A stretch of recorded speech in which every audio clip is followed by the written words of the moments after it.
देखें कभी, अपने घर को देखें हम। आपके आने से घर में कितनी रौनक है, आपको देखें कभी, अपने घर को देखें हम। हम खुश हुए, हम खुश हुए, हम खुश हुए, हम खुश हुए, हम खुश हुए, हम खुश हुए।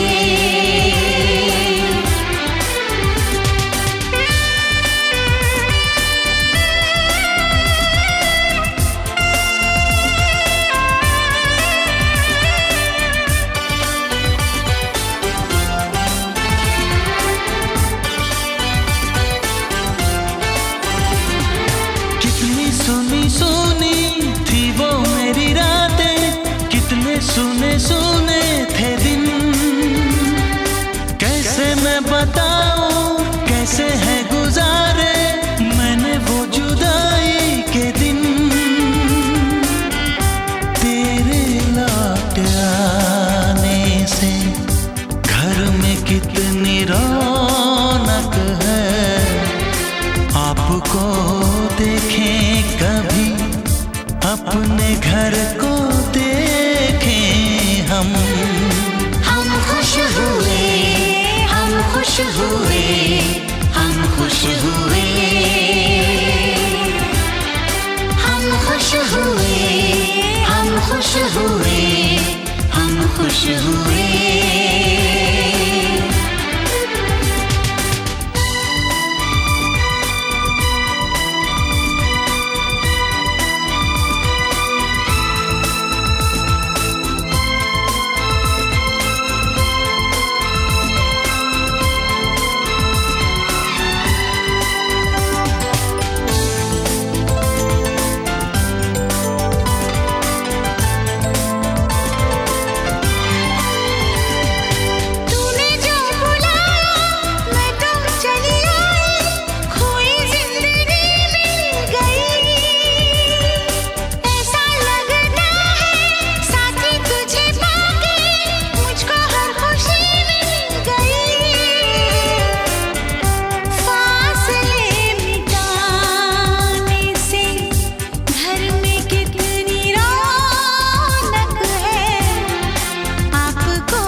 आंसू भर आए, रुके न रुके बह गए।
that opens the door of my heart, and I feel I am listening to the trumpets of happiness, which brings me fulfillment and contentment.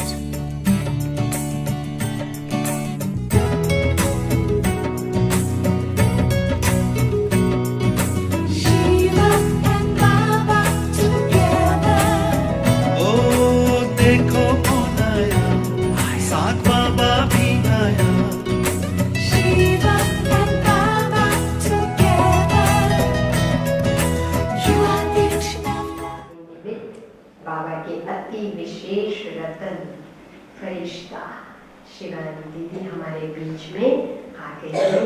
हम सभी बहुत बहुत दूर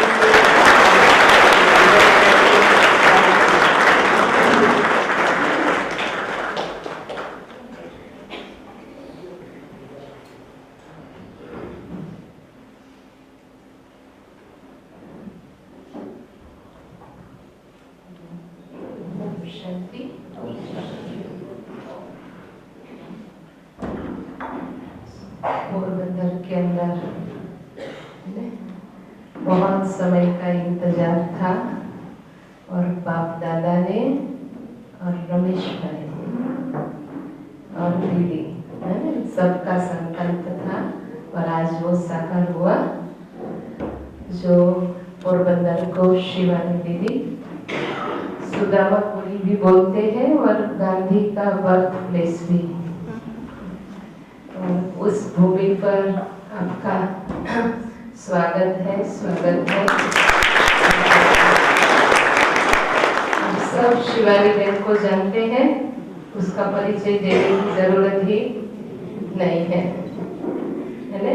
बाबा ने ब्राह्मण परिवार तो पूरा जानता है, लेकिन आज मेजॉरिटी विश्व की सब आत्माएं भी उसको पहचानती है। शिव ने अपना नाम बाला करने के लिए कोई को माध्यम बनाया है और वो आप एक हो जो इस यज्ञ के अंदर आपके नाम से लोग आते हैं, बाबा के नाम से ही आते हैं, लेकिन आपको फिर भी बाबा ने निमित्त बनाया है।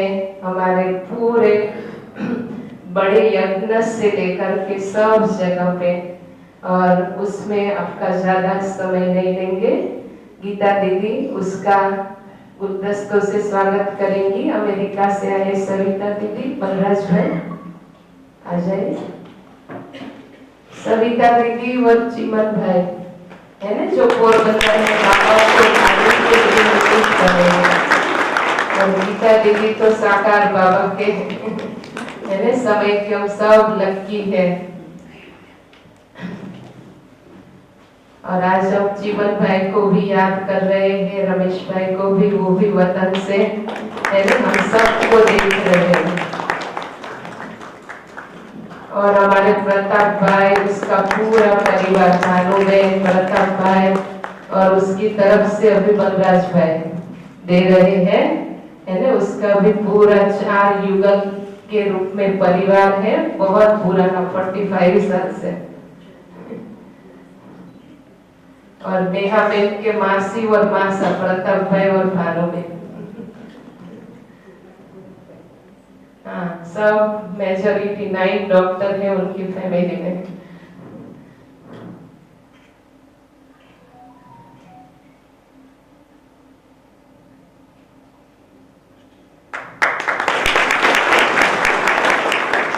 शांति। शिवानी बेन 7:15 तक क्लास कराएंगी। जैसे क्लास पूरा होगा योग करके, फिर आप सब समझदार हो है ना, अभी यहाँ जो दृष्टि लेनी है, सुनना है वो सुन लेना है ना, फिर कहाँ लाइन लगा देना, उसको खड़ा करना, सब समझदार हो वो नहीं करना, वो सीधा वो प्रोग्राम में चले जाएंगे। और उसके बाद फिर आप सब भोग लेकर के जाना है, हॉल से उठना ही नहीं है। भाई बहनों को 2 दिन भी शाम को सबको पता है, ओके। और जिनको सेवा के लिए बोला है वो भाई लोग 7 बजे उठ के सेवा में आ जाएंगे।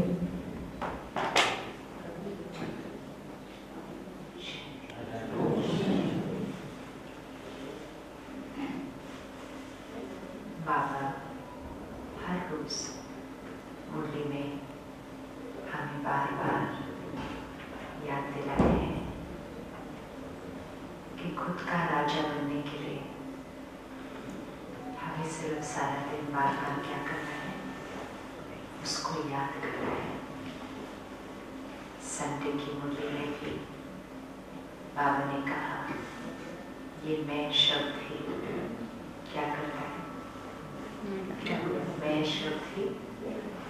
मैं शब्द ही ऊपर उठाता है और मैं शब्द ही नीचे गिराता है।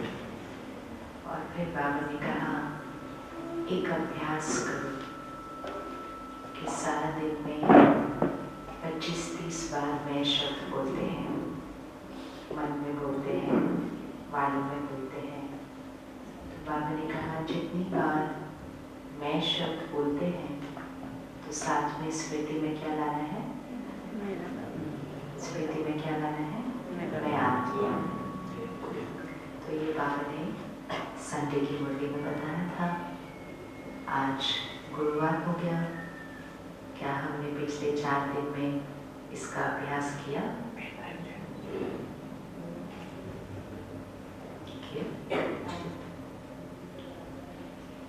किया नहीं किया? अगर हम 4 दिन भी इसका अभ्यास करते हैं तो 4 दिन में भी स्थिति में परिवर्तन दिखाई देगा, क्योंकि 25-30 बार दिन में, और वैसे तो दिन में उससे भी ज़्यादा ही होता है, लेकिन उतनी बार अगर ये स्मृति रखी कि मैं आत्मा हूँ तो उतनी बार देह अभिमान नहीं होगा। अगर 4 दिन भी 30 बार देह भान की बजाय देही अभिमानी बने तो स्थिति क्या हो जाएगी? ना अभ्यास करें तो कितने साल बीत सकते हैं, और अभ्यास करें तो एक्चुअली, इसीलिए जब शिव बाबा ने सबसे पहले अवतरण हुआ तो बाबा ने कहा बस बच्चे अगली दिवाली नहीं आएगी। तो फिर हम सब कहते हैं अभी उसके बाद तो कितनी सारी दिवाली बीत गई, लेकिन इसका अर्थ क्या है? अगली दिवाली नहीं आएगी मतलब अगर हम सही मायने में पुरुषार्थ करें तो अगली दिवाली से पहले ही। ये अलग बात है कि संगम योग लंबा चलना है क्योंकि इतने सारे बच्चे आने हैं, लेकिन अगली दिवाली तक जो विधि पूर्वक पुरुषार्थ कर ले वो संपन्न बन जाएगा।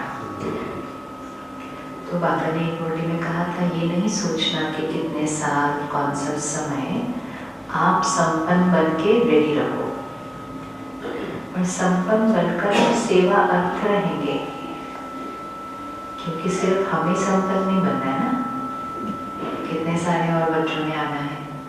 अब अगर सोचो 1937 में बाबा कही अगली दिवाली नहीं आएगी और सब संपन्न बन जाते तो 38-39 के बाद तो ड्रामा, फिर हम सब कहाँ जाते, तो इसलिए अभी और बच्चे भी आने हैं। तो जब पूरी राजधानी बननी होती है तो राजधानी बनने में समय लगता है, पुरुषार्थ में नहीं। हम क्या कहते हैं, पुरुषार्थ में समय लगता है, समय पुरुषार्थ में नहीं। समय इतने सारे करोड़ों लोगों ने बाबा को पहचानना है, जितनी आत्माओं ने सत्युग त्रेता युग में आना है उन सब आत्माओं ने ज्ञान लेना, और फिर सृष्टि की बाकी आत्माओं ने भी कहना कि मेरा बाबा, पहचानना। ये सब करने में तो टाइम लगता है, तो टाइम सेवा में लगता है, मतलब एक तक पहुंचने में, स्थिति में नहीं। कहते थोड़े साल तो चाहिए ना पुरुषार्थ करने के लिए, तो वो याद रखना है कि बाबा ने कहा अगली दिवाली की भी जरूरत है, मतलब स्थिति बनाने को कितना टाइम, बाकी टाइम सेवा। लेकिन अगर हम उस पर अभ्यास न करें तो कितने भी साल बीत जाए, हम ऐसे ही हैं, थोड़े बेटर हो रहे हैं, थोड़े अच्छे हो रहे हैं, थोड़े अच्छे हो। भगवान ने हमें थोड़ा अच्छा बनने के लिए नहीं चुना है, थोड़ा अच्छा बनने के लिए तो दुनिया में और बहुत सारी विधि है, थोड़ा सा कुछ कर लो अच्छा बन जाएंगे। बाबा हमें अच्छा बनने के लिए नहीं चुनता है, क्या बनने के लिए चुनता है? क्या बनने के लिए चुनता है? सत्युगी संस्कार बनाने के लिए चुनता है। जब हम कहते हैं हमारे में बहुत चेंज आ गया, मेरा ये भी ठीक हुआ, मेरी चिंता भी कम हुई, मेरा ये भी कम हुआ, वो भी कम हुआ, वो तो फैक्ट है कि बहुत सारी चीज़ों में चेंज आता है। लेकिन हम उस चेंज को किसके साथ कंपेयर करते हैं कि हम क्या थे और अब हम क्या बन गए। तो हम क्या थे और क्या बन गए में तो महान अंतर होता है, क्योंकि जो हम थे वो तो बिल्कुल, तो बाबा मिला ही, और वो जो हम क्या थे से हम क्या हैं वो तो ऐसे ही बनके में ज्यादा कुछ करना नहीं पड़ा। नए में आए हुए में पहले साल में कितना अंतर आ जाता है, आता है कि नहीं? पहले साल में बाबा मिला ना, बाबा मिला, रोज भगवान के महावाक्य सुने, योग लगाया, पवित्रता की धारणा की, सात्विक भोजन खाया, ऐसे ही चेंज आ जाता है। लेकिन हमें अपना कंपैरिजन इससे नहीं करना है हम क्या थे, हम क्या बने। हमें अपना कंपैरिजन किससे करना है? इसलिए बाबा कहते हैं कि श्री लक्ष्मी नारायण का चित्र सामने रखो, मतलब अपने एम ऑब्जेक्ट को क्या करो, सामने रखो, और एम ऑब्जेक्ट सामने रख के फिर क्या करो, तो देखना है तो उनके चित्र में क्या है जो मेरे पास अभी नहीं है। उनके चित्र में है संपूर्ण पवित्रता, उनके चित्र में है संपूर्ण देही अभिमानी स्थिति, और मेरे अभी चित्र में क्या है? देहभान पाठशाला, मतलब देहभान का जो वजन है मुझे उसको क्या करना है? घटाते जाना है। कैसे करेंगे? इसीलिए बाबा ने कहा मैं बार बार जब मैं शब्द बोलो तो मैं आत्मा हूँ, वो स्मृति में आना चाहिए। और जैसे ही ये हम पुरुषार्थ करेंगे, बाबा ने कहा निरअहंकारी बनते जाएंगे, और जितना निरअहंकारी बनते जाएंगे तो निर्वाणता क्या होती जाएगी? आज बाबा ने कहा ना स्लोगन में, निर्वाण बनने के लिए मनोबुद्धि को अर्पण करो, मतलब मैं को अर्पण करो। और इस संडे की मूर्ति में तो बाबा ने देह अभिमान की परिभाषा भी बताई थी कितनी सारी, कि मोटे रूप का देह अभिमान तो है, लेकिन बाबा ने कहा बहुत सारे बच्चों में वो तो खत्म हो गया, लेकिन सूक्ष्म रूप का देह अभिमान, मैं, मेरी बुद्धि, मेरी विशेषता, मेरा ये काम करने का तरीका, मेरा ये, तो वो मैं होता है सारा दिन जो आता है, वो मैं। और जहाँ वो मैं आएगा तो मुझ आत्मा के ऊपर देहभान की कट क्या होती जाएगी और चढ़ती जाएगी। तो सारा दिन में अगर हम, जैसे ये सफेद है, अगर हम इसको सफाई न भी करें ना, तो ये अच्छा सफेद रहेगा, लेकिन इस पर सारा दिन में दाग नहीं लगना चाहिए। हमारे पर सारा दिन में दाग भी लग रहा है, दाग भी लग रहा है, क्योंकि वो मैं, हर बार जब वो मैं देहभान का आया तो मुझे आत्मा के ऊपर क्या लगा? दाग लगा ना, दाग लगा। इसलिए बाबा ने संडे की मूर्ति में कहा, इतना अंश मात्र भी, बहुत वंडरफुल लाइन थी संडे की मूर्ति में, कि कमाल ही अंश के है, कमाल ही अंश की है, मतलब इतना अंश मात्र भी देहभान हमारी स्थिति को कहाँ से कहाँ नीचे लेकर जाता है। तो ये कमाल अंश के है कि सूक्ष्म में थोड़ा सा भी अंश मात्र भी जो देह अभिमान है वो हमारी स्थिति को क्या कर सकता है। तो बाबा ने कहा कुछ करने का मन नहीं करेगा, परिवार से दूर दूर हो जाएंगे, सेवा करने का मन नहीं करेगा। ये सारी चीजें क्यों होंगी? क्योंकि अंश मात्र देह अभिमान। तो अब हमें अटेंशन किस पर रखना है? ये अंश मात्र पर, मोटे मोटे पर नहीं, मोटे मोटे का हो गया। लेकिन अगर अंश मात्र रहता है तो कभी कभी वो अंश मात्र मोटा रूप में देता है क्या नहीं? तो अंश मात्र भी उसके लिए क्या करवा में बार बार स्मृति में आज करेंगे सारा दिन, आज करेंगे सारा दिन, है ना? सारा दिन में बार बार अभ्यास, मैं आत्मा चित्र देखूं, है ना? और फिर मैं आत्मा बाबा के पास हर घंटे की ड्रिल करूं। अगर हम हर घंटे की भी ड्रिल करें, सपोज हमें हर बार मैं बोलने के टाइम नहीं भी आत्मा याद रहता बार बार, अगर हम हर घंटे की भी ड्रिल करें तो सोचो कि सुबह 4 बजे से रात के 9-10 बजे तक कितने घंटे हो गए? 17 आवर्स ना? तो 17 बार तो यही अभ्यास हो गया, 17 बार तो यही अभ्यास हो गया। अगर किसी भी चीज का अभ्यास 17 बार हर रोज हो जाए तो ज्यादा टाइम नहीं लगेगा वो चेतन में संस्कार। तो जब हम सोचते पापा हर बार मैं बोला तो आत्मा स्वरूप अगर नहीं याद रहता, अच्छा कोई बात नहीं, तो ड्रिल तो कर सकते हैं ना। हर बार हर घंटे के बाद ड्रिल करें, फिर बीच बीच में घंटे की वेट करने की भी जरूरत नहीं है, जैसे याद आए फिर कर लें, तो आराम से दिन में 20-25 बार ऐसे हो जाएगा। और अगर 20-25 बार दिन में कोई भी अभ्यास कर लिया तो वो अभ्यास क्या बन जाएगा? संस्कार। और इसीलिए बाबा ने मुझे में कहा संडे को कि देही अभिमानी स्थिति आपकी नेचुरल होनी चाहिए, सहज होनी चाहिए, संस्कार होना चाहिए, इजी होनी चाहिए। संस्कार कब बनता है? जब उसकी बार बार प्रैक्टिस की, और एक बार संस्कार बन गया तो प्रैक्टिस करनी पड़ती नहीं है। तो पूरा संगम योग प्रैक्टिस करने के लिए नहीं है, संगम योग किसके लिए है? कि प्रैक्टिस करके वो संस्कार बना लिया और फिर उस संस्कार से बाकी संगम योग सेवा करनी है। और इसीलिए फिर बाबा ने संडे की मुरली में कहा वाइब्रेशन से सेवा होती है, वाणी से नहीं। वाणी तो कोई सुनेगा तो भूल जाएगा। अभी इतनी लंबी पूरी वाणी सुनी, याद है क्या मुरली?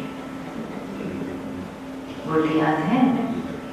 अभी तो क्लास में ही बैठे हैं, बाहर भी नहीं गए। अभी तो याद है, और अभी तो 10 मिनट ही हो रहे हैं मुरली सुने में, तो भी मुरली याद नहीं रहती। लेकिन मुरली में बाबा की वाइब्रेशन होती है, इसीलिए मुरली सुनते सुनते सुनते हर रोज हमारी स्थिति बदलती जाती है, भले मुरली याद ना हो। इसलिए इसका भी कभी टेंशन नहीं लेना, ओ मुझे मुरली याद नहीं रहती। मुरली कोई एग्जाम थोड़ी है जिसको याद रखना, कोई एग्जाम के पॉइंट्स थोड़ी है, पॉइंट्स की तरह उसको याद रखना है। पॉइंट्स को याद नहीं रखना है, सिर्फ वो पॉइंट बनना है। और वो पॉइंट कब बनेंगे? जब हम मुरली की वाइब्रेशन को अपने अंदर, लेकिन उसके लिए हम इस संगठन में बैठकर हर रोज मुरली स्टडी करें। कौन कौन रोज सेंटर पर आते हैं मुरली स्टडी करने के लिए?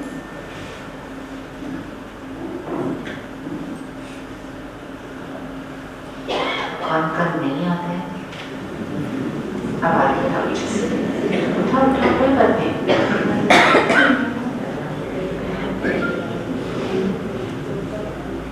तो जब तक वो वाइब्रेशन अपने में भरेगी नहीं, वो परिवर्तन नहीं आएगा। हमें लगता है हम घर बैठकर मुरली सुन लेते हैं, आजकल तो मुरली हर जगह मिलती है, फोन पर, टीवी पर, ईमेल पर, व्हाट्सएप पर, जहाँ देखो मुरली मुरली। हमें लगता है सुन भी रहे हैं, कोई कहेंगे मैं तो एक बार नहीं, मैं तो 2 बार भी सुन ली, पर मुरली सुनने की तो चीज है ही नहीं। मुरली तो ऑब्जॉर्व करने के लिए है, और वो कब होगा? जब मुरली को योग युक्त स्थिति में और सेंटर के वातावरण में और संगठन के बीच बैठकर। और अगर हम वो नहीं कर रहे हैं तो हम अपने को धोखा दे रहे हैं। हम अपना नुकसान कर रहे हैं। क्या घर के वातावरण में वो वाइब्रेशन है जो सेंटर पर होते हैं? उसलिए वो संडे की मूर्ति को पकड़ लेना कि वाणी याद नहीं रहेगी, लेकिन वाइब्रेशन। इसलिए आज एक चीज पक्की करते हैं कि मुझे हर रोज सेंटर मूर्ति स्टडी करने आना ही है। नहीं तो बाबा को मैंने पहचाना, लेकिन मैंने उसका फायदा उठाया नहीं। और क्योंकि मैंने नहीं उठाया तो फिर मेरे से औरों का कल्याण भी नहीं हुआ। इस संडे एक और चीज बाबा ने बोली में कही, आपकी रूहानी वाइब्रेशन एक जाल की तरह है। उस सीन को हमेशा सामने लेकर आना है। एक ऐसे जाल फेंको और कितनी सारी।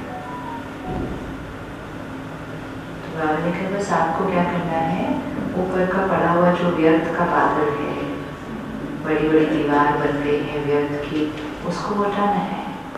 लेकिन हमारे घर में व्यर्थ के वाइब्रेशंस होते हैं, होते नहीं होते? इसी घर में टीवी भी चलता है, बाकी फोन पे भी बातें हो रही हैं, काम कारोबार की बातें हो रही हैं। हम नहीं कर रहे हैं तो बाकी लोग घर में तो करेंगे ना अपना काम कारोबार। फिर रिश्तेदार, संबंधी, कितनी सारी बातें होती है घरों के अंदर। इसीलिए चाहे कितना भी कर लो, घर का वाइब्रेशन सेंटर जैसा नहीं बनता है,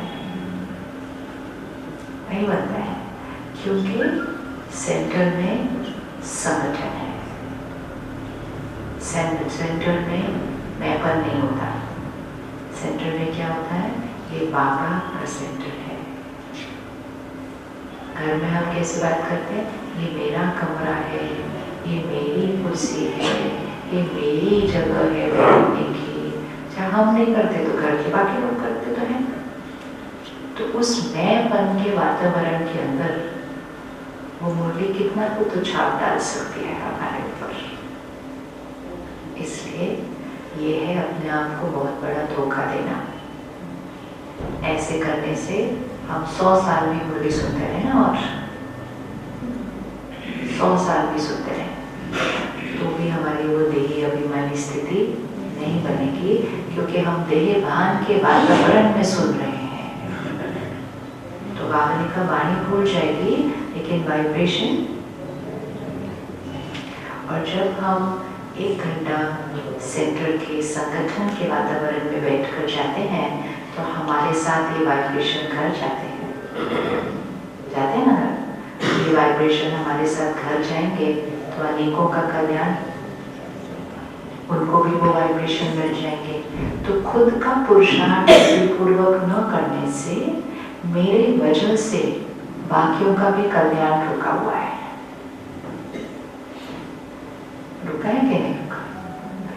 और सिर्फ परिवार पर नहीं असर पड़ेगा, बहुत ऊपर असर पड़ेगा। जैसे दुनिया में भी कहीं जाते हैं तो लोग कहते हैं वहां से प्रसाद लेकर आना। तो जब वो वापस आते हैं तो लोग कहते हैं मेरे लिए प्रसाद मिला, मेरे लिए प्रसाद मिला, मेरे लिए प्रसाद। तो बाबा के घर से आने से वाइब्रेशन का प्रसाद बचा है। वो वाइब्रेशन हमारे साथ चलते फिरते सारा दिन चल रहे हैं। लेकिन अगर मैंने ही वो प्रसाद नहीं लिया तो फिर मेरे से वो औरों को कैसे मिलेगा, कैसे मिलेगा? तो बाबा ने एक फोटो में कहा था बच्चे बहाने बहुत करते। फिर हम बाबा को कहते नहीं बाबा वो बहाना नहीं है, वो रियल है। हमने सोचा बहाना मतलब झूठ बोलना। बहाना मतलब झूठ बोलना नहीं होता है। बहाना मतलब प्रायोरिटी, भगवान को नंबर 1 पे न रखना। भगवान को नंबर 1 पे न रख के किसी और को रखा हुआ है तो भगवान में निश्चय की कमी है। बाबा क्या करे, ये काम है, ये है, इनको संभालना है, इसको करना है। तो बाबा के कहा वो तो बहुत अच्छी बात है, संभालना ही चाहिए, लेकिन पहले बाबा को हांजी करो, फिर देखो कैसे उनको संभाला जाएगा आपसे। हम सबका अनुभव है। परिस्थितियां कई बार कठिन होती हैं, बातें होती हैं। जैसे ही हम बाबा की श्रीमत को हांजी करते हैं, किस किस का नुकसान हुआ है श्रीमत को हांजी करने के बाद? हुआ नुकसान? कभी हो ही नहीं सकता। भगवान को हांजी करने के बाद नुकसान हो ही नहीं सकता।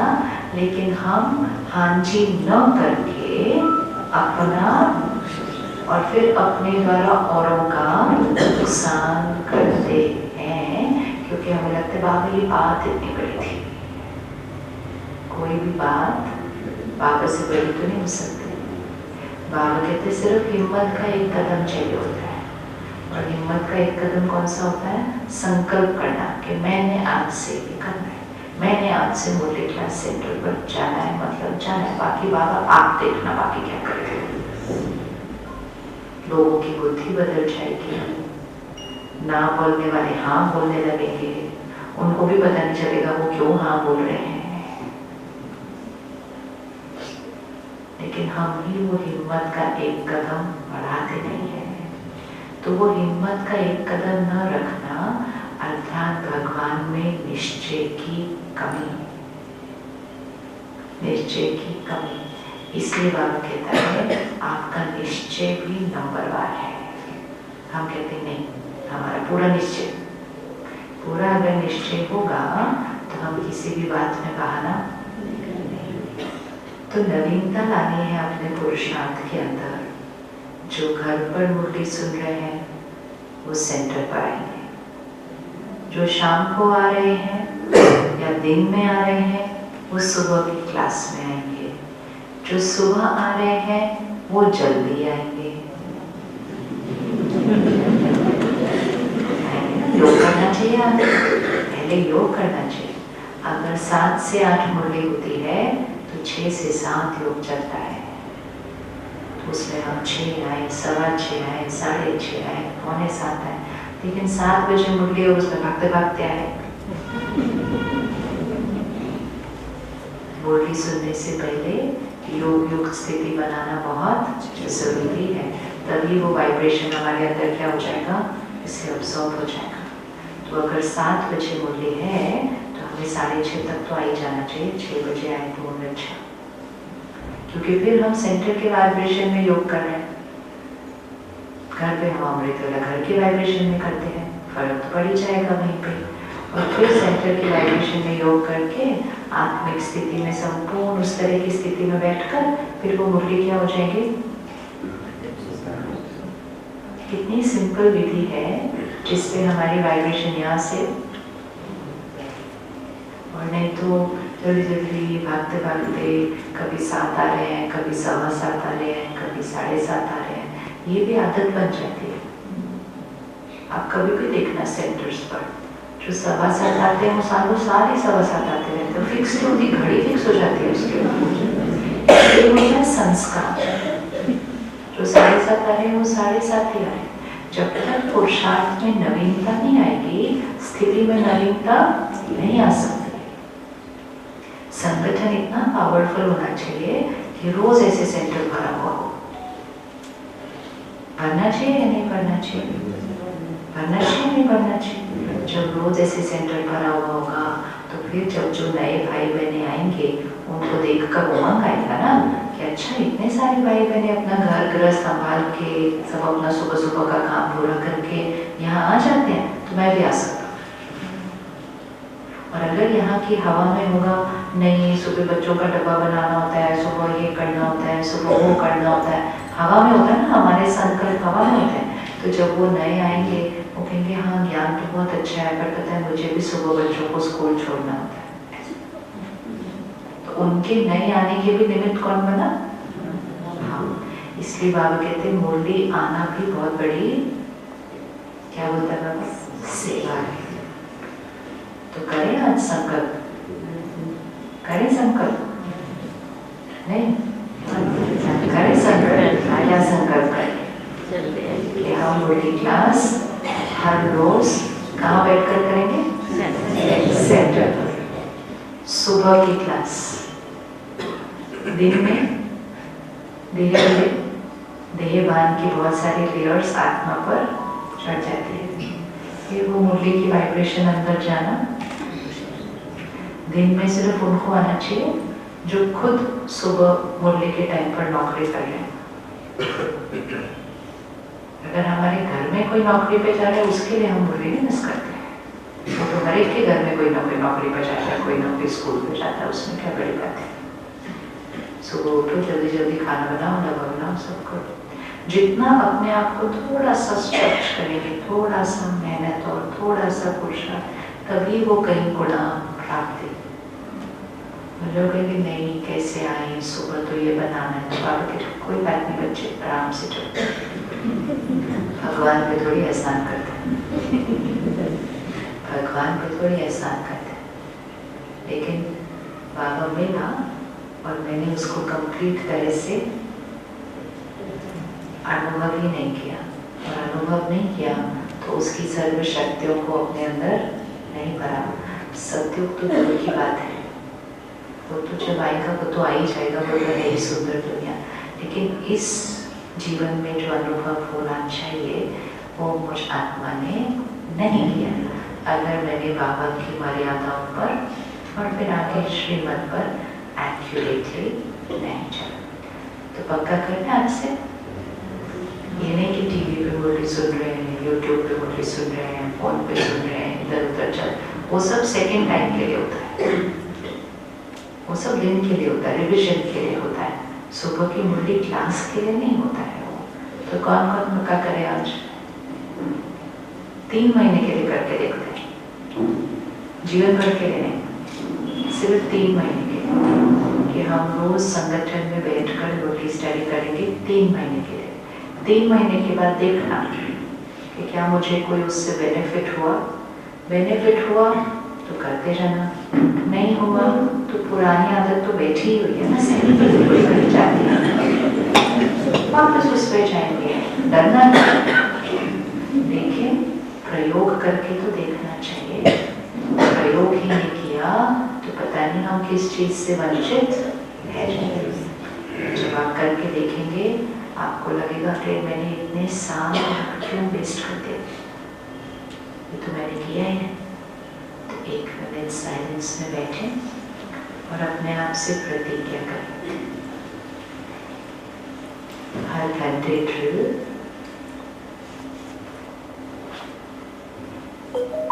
सुबह संगठन में सेंटर के वाइब्रेशन में मुरली, थोड़ा जल्दी आकर पहले योग,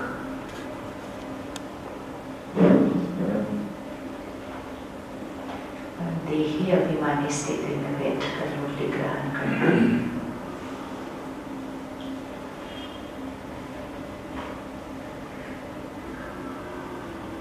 और फिर हर घंटे ड्रिल, आत्मिक स्थिति का अभ्यास।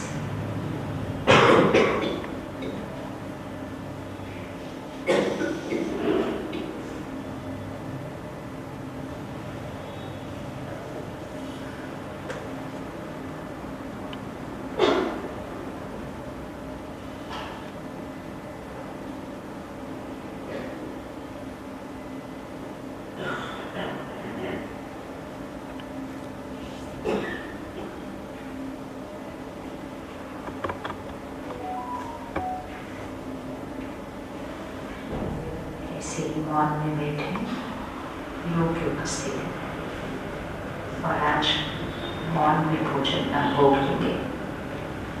और भले हम बाबा की सेवा प्रोग्राम में स्थूल रूप से नहीं होंगे, लेकिन ऐसे योग की उपस्थिति में बैठेंगे जो जहाँ बैठे हैं वहाँ से वाइब्रेशन का जाल क्या करेंगे, फेंकेंगे जाल या नहीं फेंकेंगे, है ना। तो वाइब्रेशन का जाल शहर की हर आत्मा पर, और एक ही संकल्प कि हर आत्मा बाबा का वारिस बचा है। हर आत्मा बाबा को पहचान कर बाबा की निश्चय बुद्धि वारिस बचा है। बिल्कुल इसी साइलेंस में बैठेंगे, इसी